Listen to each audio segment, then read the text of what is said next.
শিরখোরমার জন্য প্রথমে একটা প্যানে 2 টেবিল চামচ ঘি দিয়ে একটু গরম করে নিব। এরপর আমার পছন্দসই বেশ কিছু নাটস এখানে দিয়ে দিব। আমি আজকে নিয়েছি cashew nut, almond, walnut, raisin, hazelnut আর 5-6টা খেজুর।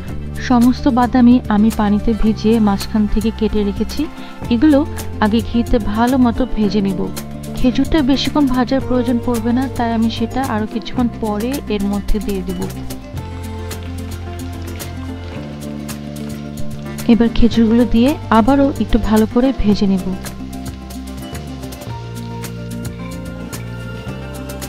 ভাজা হয়ে গেলে সবগুলো বাদাম উঠিয়ে আলাদা করে রাখবো। এরপর একই প্যানে আমি 1 কাপের মতো লম্বা যে সেমাইগুলো সেগুলো ছেড়ে দিব।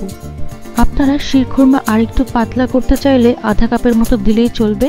আমি মোটামুটি রং বদল হওয়ার আগ পর্যন্ত ভেজে এগুলো বাটিতে করে তুলে আলাদা করে রেখে দিব। এখন দুধের জন্য একটা প্যানে নিয়ে নেব 2 কাপ ডানো ডিলাইট আর 2 কাপ পানি। ডানো ডিলাইটকে কিন্তু বলা হয় ডেজার্ট এক্সপার্ট। এতে আছে 28% মিল্ক ফ্যাট আর এটার যে ক্রিমি ইয়েলো রংটা, তার কারণে ডেজার্টের রংটা দেখতে আরও বেশি সুন্দর হয়। আর দুধের সমস্ত পুষ্টিগুণই কিন্তু আছে এই নতুন ডানো ডিলাইটে। এ পর্যায়ে চুলাটা জ্বালিয়ে 2 কাপ মিল্ক পাউডার আর 2 কাপ পানি দিয়ে ভালো করে মিশিয়ে নেব।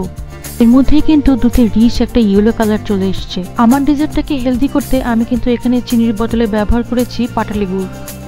সুন্দর রং আর ঘ্রাণের জন্য সামান্য একটু জাফরান না দিলেই না। গুড় ভালো মতো দুধের সাথে মিশে গেলে এরপর অর্ধেকটার বেশি বাদাম আর খেজুর দুধের ভেতর দিয়ে দেব।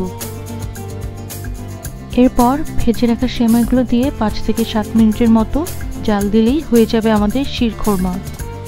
সবশেষে 1 টেবিল চামচের মতো কেওড়া জল উপর দিয়ে দেব।